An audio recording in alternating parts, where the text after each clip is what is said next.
Mula-mula scroll handphone nak hilangkan boring, tapi akhirnya mata kita ternampak aurat orang, hati pun terus rasa seronok. Tanpa sedar, kita dah kumpul dosa yang halus, tapi berat di sisi Allah. Segala dosa bermula dengan anggota badan kita. Sebab itu Nabi SAW ajar satu doa supaya kita dijaga dari dosa anggota badan.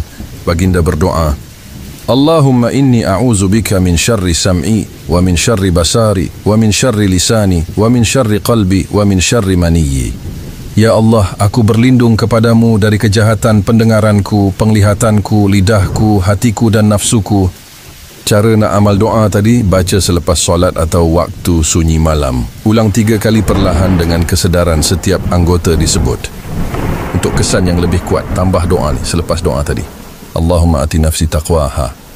Mata ni, bila terbiasa lihat maksiat, hati jadi keras. Telinga bila suka dengar gosip, iman jadi lemah. Lidah bila biasa mengata, malaikat pun menjauh.